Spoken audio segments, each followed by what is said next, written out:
After Dark in the Playing Fields by M.R.James and read by Christopher Halton. The hour was late and the night was fair. I had halted not far from Sheep's Bridge and was thinking about the stillness, only broken by the sound of the weir, when a loud, tremulous hoot just above me made me jump. It is always annoying to be startled, but I have a kindness for owls. This one was evidently very near. I looked about for it. There it was, sitting plumply on a branch about 12 feet up. I pointed my stick at it and said, "Was that you?" "Drop it," said the owl. "I know it ain't only a stick, but I don't like it." "Yes, of course it was me. Who do you suppose it would be if it warn't?" "We will take as read the sentences about my surprise." I lowered the stick. "Well," said the owl, "what about it? If you will come out here of a midsummer evening like what this is, what do you expect?" "I beg your pardon," I said. "I should have remembered. May I say that I think myself very lucky to have met you tonight? I hope you have time for a little talk." "Well," said the owl ungraciously, "I don't know as it matters so particular tonight.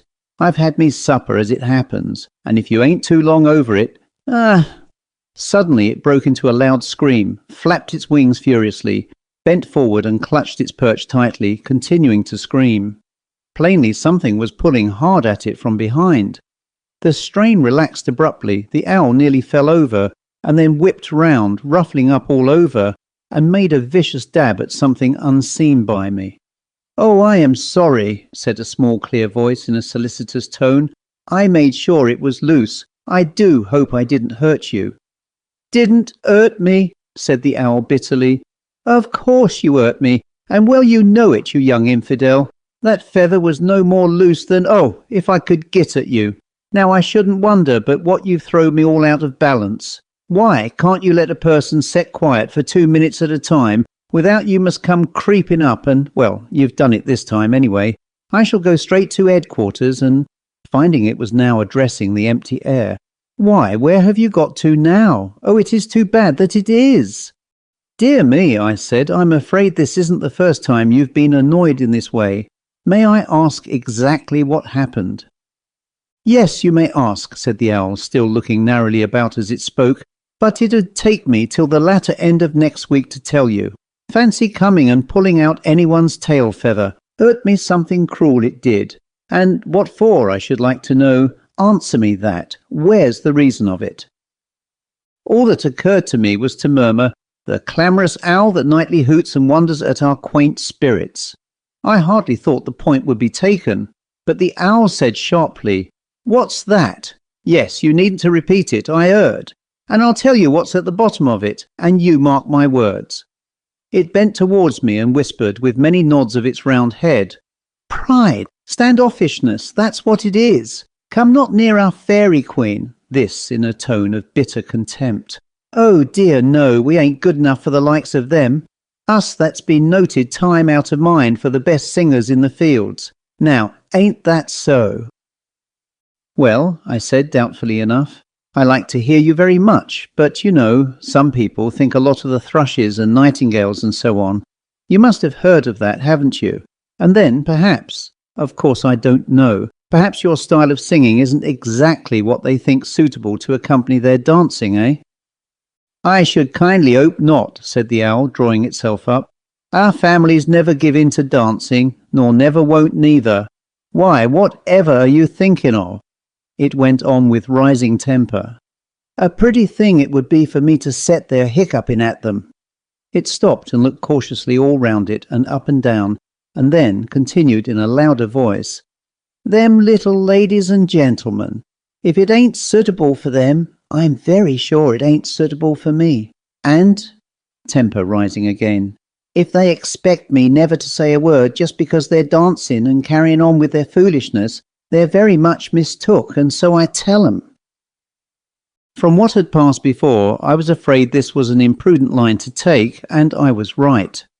Hardly had the owl given its last emphatic nod when 4 small slim forms dropped from a bough above, and in a twinkling some sort of grass rope was thrown round the body of the unhappy bird, and it was borne off through the air, loudly protesting, in the direction of Fellow's Pond, Splashes and gurgles and shrieks of unfeeling laughter were heard as I hurried up.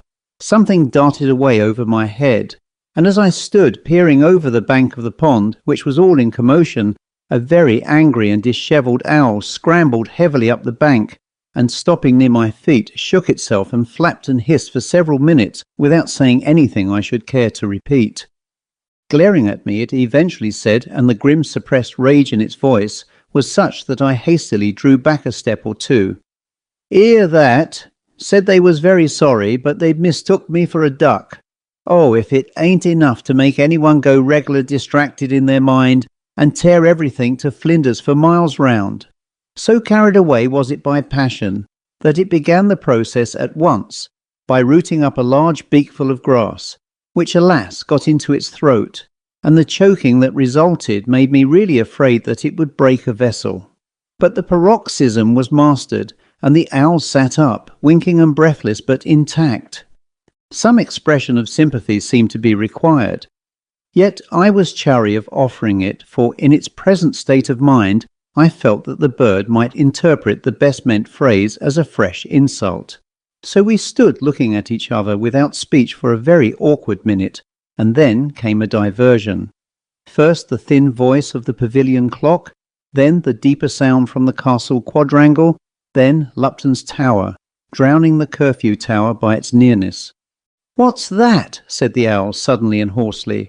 "Midnight, I should think," said I, and had recourse to my watch. "Midnight!" cried the owl, evidently much startled. "And me too wet to fly a yard? Here, you pick me up and put me in the tree. Don't, I'll climb up your leg, and you won't ask me to do that twice. Quick now." I obeyed. "Which tree do you want?" "Why, my tree, to be sure. Over there."